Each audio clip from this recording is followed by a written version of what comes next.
Metal rods were strewn across the streets and vehicles toppled over.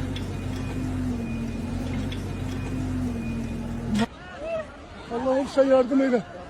Yüce Rabbim bizlere yardım eyle ya Rabbi. More than 1,000 high-rise buildings were destroyed.